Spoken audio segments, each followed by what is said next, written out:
A great humanitarian once said that the difference between a career politician and a leader is the politician cares about the number of years served, and the leader just cares about serving. This defines Senator Chris Duenas. He is a seasoned statesman whose focus has always been on being a champion for the masses and a fighter for the truth. Re-elect Senator Chris Duenas, speaking up for you.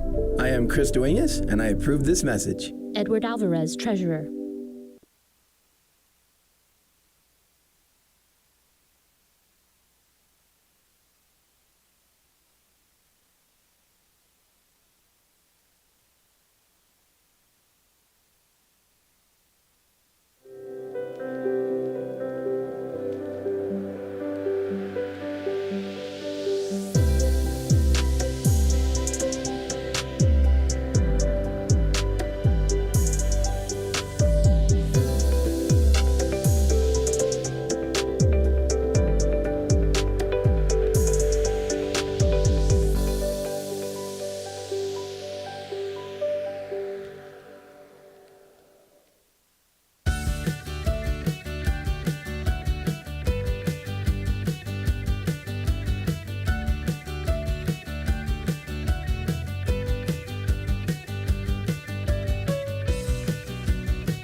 Tom Fisher was a Peace Corps volunteer and an educator in the jungles of Central Africa.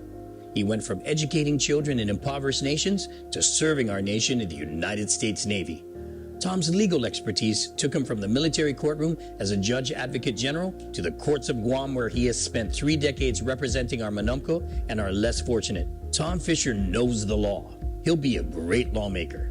Let's vote Attorney Thomas Fisher for Senator. I'm Tom Fisher, and I approve this message.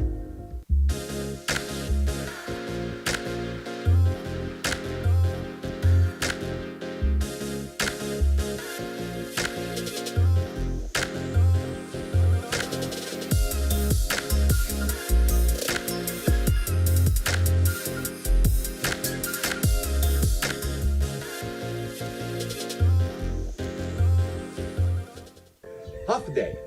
I'm Will Parkinson, and I'm standing in the bush. I'm standing in the bush because I want to be your senator. Before I ran for senator, I was actually involved in the legalization of this bush. I was one of the original advocates that supported Senator Clint Rogel when he legalized this bush. And if you elect me senator, I promise I will make sure no one ever makes this bush illegal ever again. So please, vote for me, Will Parkinson, number 8 on the ballot. Thank you. And I'm Will Parkinson, and I endorse this message.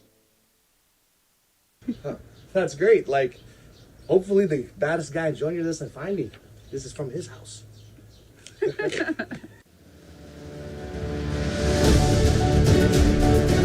accolades and celebration.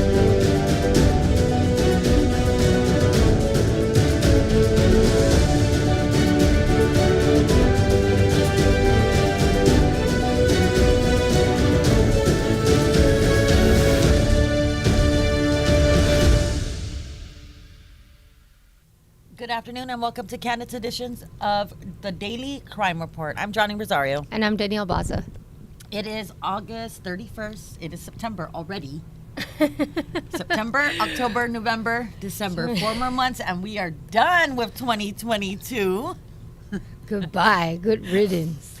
You know what I love about this primary election being over? Mm-hmm. We can be friends. No, again. when I went to the tire shop earlier, I said, "Hey, by the way, congratulations," because I know that's their Godzu, and they're like, "Hey, man, don't be a bad sport." I said, "I'm not.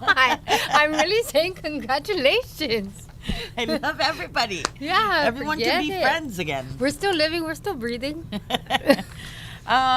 We have 2 from the other day and 1 from today, and Danielle will begin with, or no, we're doing Young Girl, right? Mm-hmm. We're going to go do good, better, best. Good, better, best. Yes. Yeah, good one, yeah. Okay, let's start with Young Guerrero, Ole. On or about August 29 at approximately 7:55 a.m., officers of the Guam Police Department responded to a disturbance at a residence in Derrido. There, police learned that Vincent Aaron Titano Leon Guerrero, defendant and victims. Mom. It's the Vic- mom. oh. There's a mom and then there's a victim. There's a witness and a victim. Okay, they all live together, and the defendant, one of the victims and the defendant are cousins. Moreover, the victim reported the following. While she and the defendant were arguing in front of their house, the defendant threw a 5-gallon bucket and coffee cup at her. The victim then fled for safety inside one of the bedrooms of their house. The defendant followed her, forced his way into the bedroom, climbed on top of her, and choked her with both of his hands. While the victim struggled with the defendant, the second victim entered the bedroom and attempted to pull the defendant off.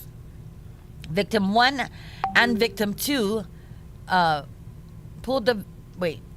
No, off. 1, this has happened, and then 2, this happened. Oh. So. Okay, wait. The defendant admitted pushing the victim down on the bed and choking her with both of his hands. He also admitted hitting the victim's face, resulting in redness to her eye. The defendant told police that he is upset that the victim always takes the other victim's side during arguments.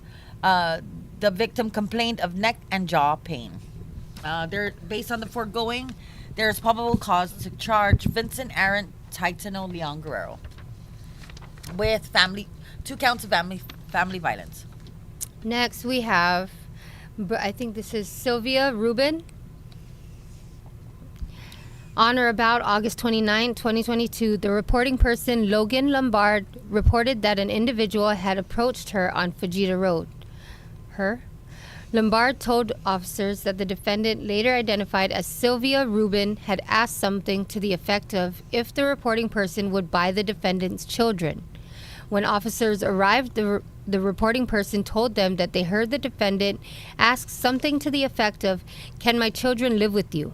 and appeared to be under the influence before driving away in a white SUV. The vehicle was located at the west exit of Sedona parking lot in Hagåtña. Officers approached the operator. The defendant, what does this say? Gosh, man, sometimes I hate these typos. Immediately recognized that the defendant had bloodshot, watery eyes and a strong smell of an intoxicating beverage emitted from the vehicle. The defendant slurred her words and asked, "What's going on, officer?" Officers located a child later identified as PA sitting in the front passenger seat.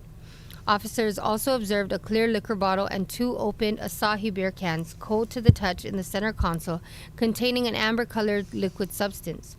The defendant was directed to shut off the vehicle and exit the vehicle. Officers noted that the defendant grabbed the door frame with both hands, appearing to maintain her balance. Officers asked the defendant to submit to a standard field sobriety test. The defendant gave officers a blank stare before attempting to walk towards her vehicle. Officers observed the defendant stumble and almost fall. The defendant was informed of the implied consent law, to which she was uncooperative and stated that she wanted to go home and refused any further test.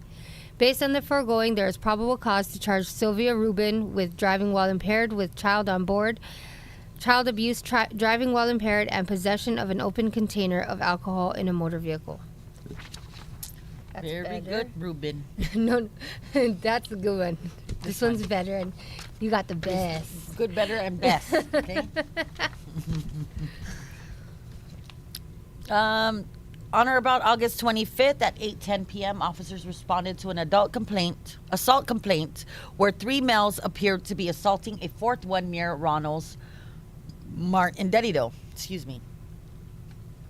When they arrived, they met with a victim who told them that he was jumped by 3 males. One of them he identified as Just Rich, Honest, Tom.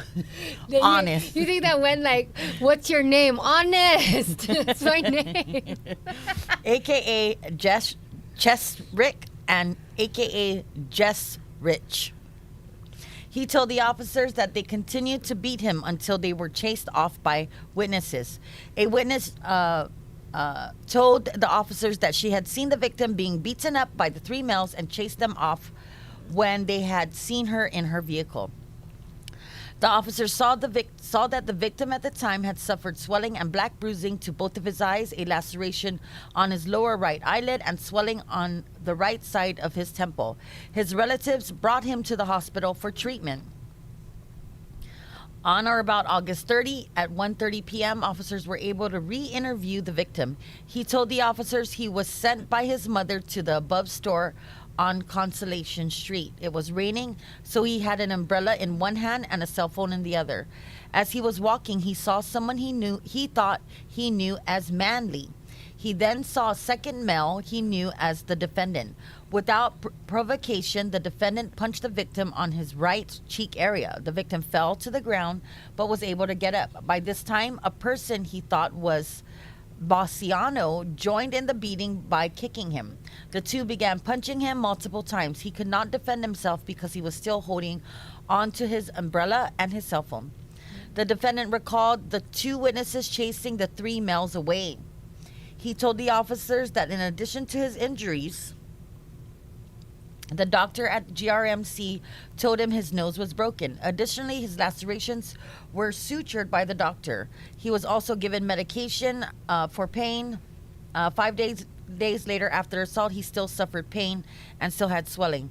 The defendant was interviewed and first denied knowing the victim. He later admitted knowing him, but had not seen him in a while. His statements about where he was the evening of the assault were also inconsistent.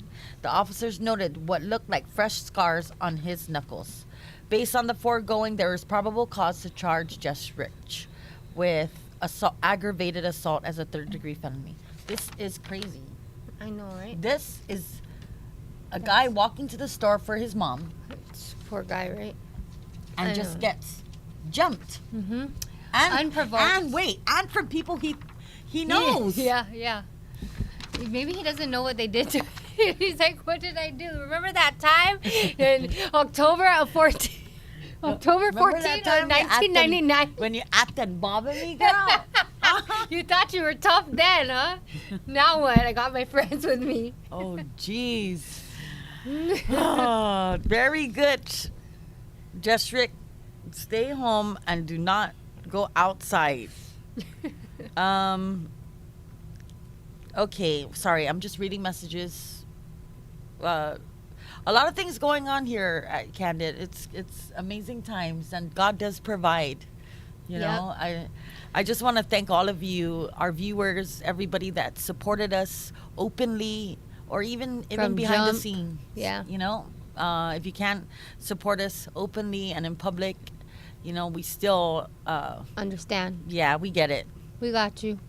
And so we're moving on. Today is Aganya, or should I say Hagatnya, or Aganya. Depends where you want it in the alphabet. I saw something in the paper today about this whole village changing or like updating the village. I don't know, guys. Why do we spend money on those? Do they spend money on that? I hope they're not spending money on that. I hope it's So not Lacia Casil stupid. doing the changing of the names. Well, you know it's going to be at least 5 hours late. Okay, let's get into it because I know Ole has stuff to do and we have to pick up kids. Okay, we are in Hagatnya. Search. Can we just, full disclosure here, okay? This website, anybody can access. Now, you know, however you take the information, take it. You know, if it affects you, if it doesn't, you know, but I believe people have the right to know. Yeah. I, as a mother with children, want to know. Go ahead and spread it on your neighborhood watches. That's cool. That's the perfect place to put, Yeah. you know, these kind of things. Watch out for your neighbor. Now, as far as you know, oh, what are these girls doing? We are spreading awareness that there are pedophiles in our neighborhood. Mm-hmm. And especially if they live in my neighborhood, I would want to know. Ain't gonna come to my hood. Now, if you are Miss Thing and Miss Thing 2, who happen to marry them, and have an issue, I really think that should be part of the moving in. Ask questions. Who are you? Who's maybe even be like the states. Turn in a police report. We got to make sure that these children are safe, and we do whatever we can.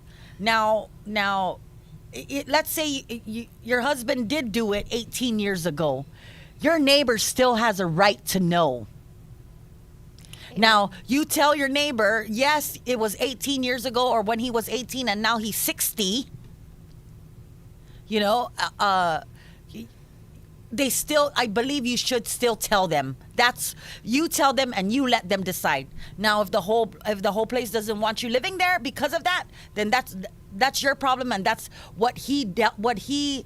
because he chose to do that.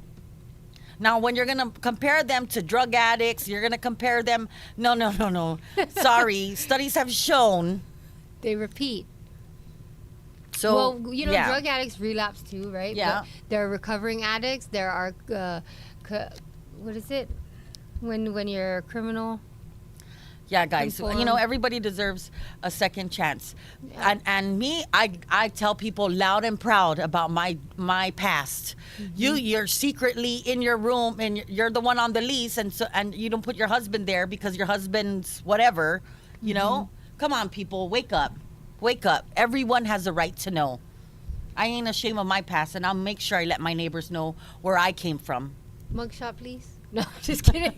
She doesn't look chronic. She's so lucky. You know why I look like that? Because you're always eating? No. What? Because the moment the cops came, I was tired. Yeah. No, me too. I cannot. They made you... yes. What happened? What is going on here, guys? Anyways, okay, let's get into it.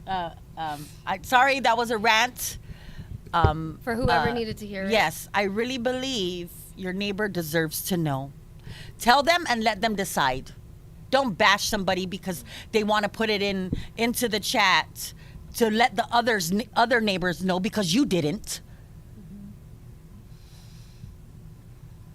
Amen. Okay, let's start off. Joe Uggan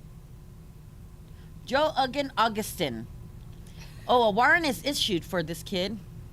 He's born in 1980, level 2 sex offender, Chamorro, 5'9", 155, black hair, brown eyes, born on Guam, last profile updated 2013. I think this kid is gone out of here. He was convicted in 2005, third-degree criminal sexual conduct. His victim is female, age 29. He has a tattoo of a dragon on his right leg, a heart with an axe on his left shoulder, and I don't know what's a mako fish on his right shoulder. No known addresses, no employment, and no vehicle. But he has been wanted. Let me close this. Next up. Oh my gosh. Oh, I think we did that one already, right? Mm-hmm. Next up, we have Chad Richard Tudela Beneventi. He's on parole. He's a level 1 sex offender. Born in 1984, Chamorro, 5'7", 170 pounds, black hair, brown eyes, born on Guam, and last updated in December of 2021. He has got third-degree criminal sexual conduct since 2014. That's his conviction date. Oh, and he's also got... Oh, it's all the same. Yeah, okay. So all in 2014, third degree, second degree, fourth degree, criminal sexual conduct, felonious restraint, and promoting prostitution. His victim was a female, age 46. Man, the elderly and the children, that's the one that gets me. Mm-hmm.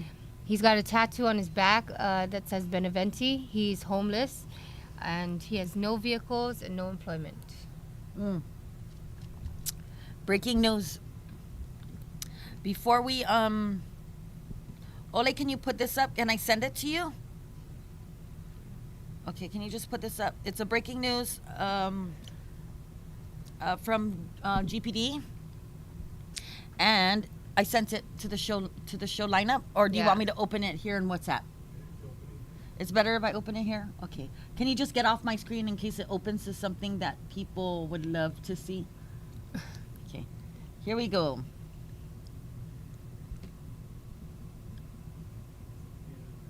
Wait, download it, right? Yeah, there. Done. Okay, how do I? Oh, there, open. Sorry, guys. Okay, there we go. Go ahead, Ole. Go ahead and go to my screen.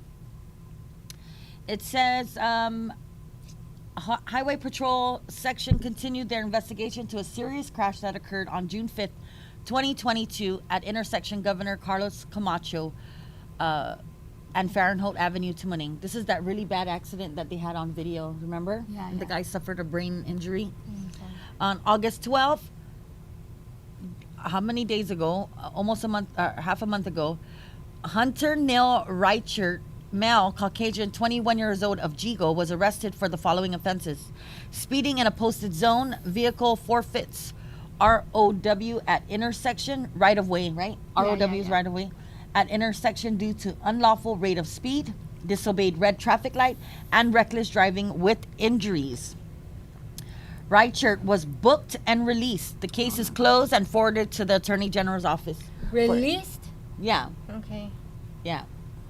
He probably has a job and all of that Oh. good stuff. Okay, that this was Joe. I think the victim here, the accident. Remember the one we I shared. remember his, you said Fahrenheit, and then Eric said he was near his place. Is that yeah, the he one? would. No, he was gonna go visit his dad. He was in the Oh hospital. my gosh.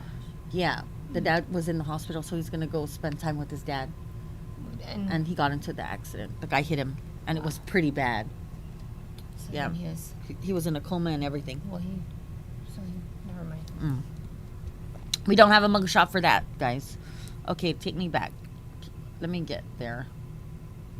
Okay, next one. Our next, that's absconded. Clara? Yeah. Okay. Anthony John Siguenza. Oh my babies, can you call her because Yes. she's ready, probably. Anthony John Siguenza Camacho, unsupervised, level 2 sex offender, born in 75, Chamorro, 5'1", 150 pounds, black hair, brown eyes, born on Guam, last profile updated June 20, 2022. He has 2 convictions, one in 1998 of third-degree criminal sexual conduct and one in 1999, a year later, of fourth-degree criminal sexual conduct. He has 2 victims, both female, ages 14 and 16. He has a full sleeve on his left arm, full sleeve on his right arm, a rose on his left forearm, D, G, and F. You're missing the A, buddy. Or the IDA. Never mind. Right. On his right forearm, and his neck has 671. He is homeless and unemployed. Next. Did you call her? Yeah, no, I messaged her and she said sorry. She said okay. Next, we have Alex Joe Castro, unsupervised status, level 2 offender, born in 1989, Chamorro, 5'5", 130 pounds, black hair, brown eyes, born, last updated in January of 2022. He's got third-degree criminal sexual conduct in 2014, and his victims, he has 3 victims, all female and all age 14. See what I mean about repeat? He's homeless. He's employed at 214 Chalin Pale Ramon Hadza in Jigo. That's not even Hagatnya. Isn't this Hagat? Oh, because homeless. No, right? no, he works there. Oh. That's his place of employment. Here we go. Oh, I think we did Yeah, this one we did. already. Non-compliant. Here we go. Benjamin Franklin Tovis, Certeza. He's on parole, level 1 sex offender, born in 1954. Chamorro, 5'8", 156 pounds, black hair, brown eyes, born on Guam. Last profile updated July 5th, 2022. He was convicted in 2013 of second-degree criminal sexual conduct. His victim was female, age 14. Homeless. And not employed.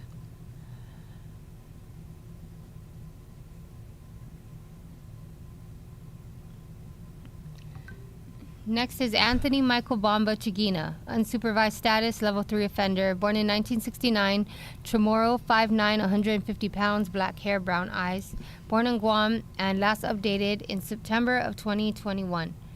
He's got a conviction date in 2015 for fourth-degree criminal sexual conduct, and his victim was a female, age 7. He's got a tattoo on his left upper arm of Songi, and he's homeless and unemployed and no vehicles. It's gonna make me double look at the people that you give money to. out I know, there. me Yeah. too. For real.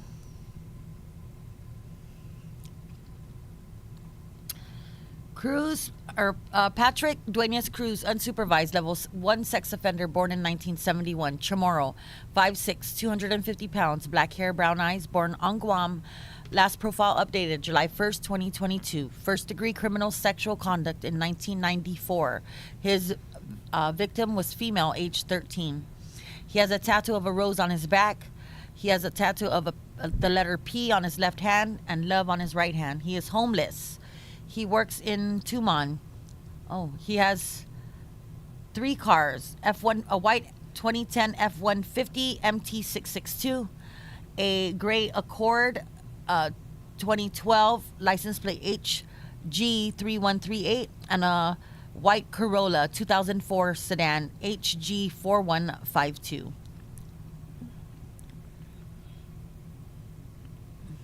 Oh, we did that one already.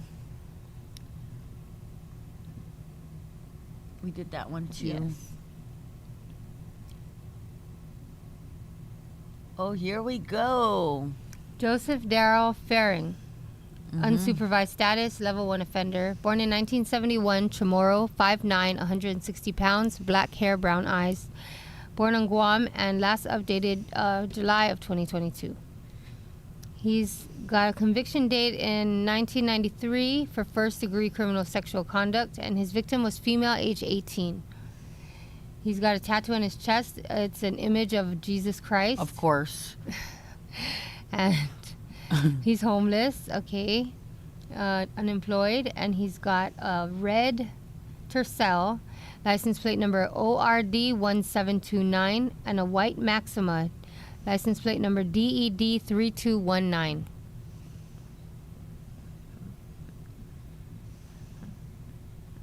They either have the rosary beads, the Mother Mary. We did this one, right? He's absconded, this Funku Gub, right? Yeah. Wow, you have a good memory. And let's see this. I think even this Yeah, guy. I think we did that one too. Yeah.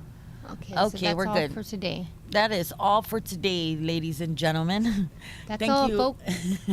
Thank you for joining us. We will see you tomorrow. Please be safe. Drive carefully, and see you in the morning. Have a great day.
The Jones Act is a 1920 law justified on national security grounds as a means to bolster the U.S. maritime industry. It restricts domestic shipping to vessels that are U.S. built, U.S. owned, U.S. flagged, and U.S. crewed. However, this law boosts cost by banning foreigners from competing and forcing Americans to purchase ships that are up to 8 times more expensive than those built in other countries. The result is higher transportation costs. Shipping oil from Texas to the Northeast, for example, costs 3 times more than importing oil from Africa. Ultimately, consumers foot the bill. In addition, higher shipping costs push freight from ships onto other sources of transportation, such as trucks, which means more traffic and pollution. Meanwhile, this blatant protectionism has failed to benefit builders of ships in the U.S., whose production is less than 1% of those in China and South Korea. Domestic builders have seen over 300 shipyards close since the early 1980s. Jones Act defenders claim the law ensures adequate U.S. ships during times of war, but during U.S. deployments during Operations Desert Shield and Desert Storm, foreign-flagged commercial ships carried twice as much equipment as their U.S. counterparts. In fact, the U.S. was so desperate for shipping that it twice requested the use of a cargo ship from Moscow. Both requests were denied.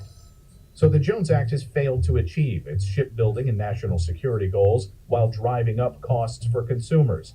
It's time for this outdated, costly, and ineffective law to be repealed.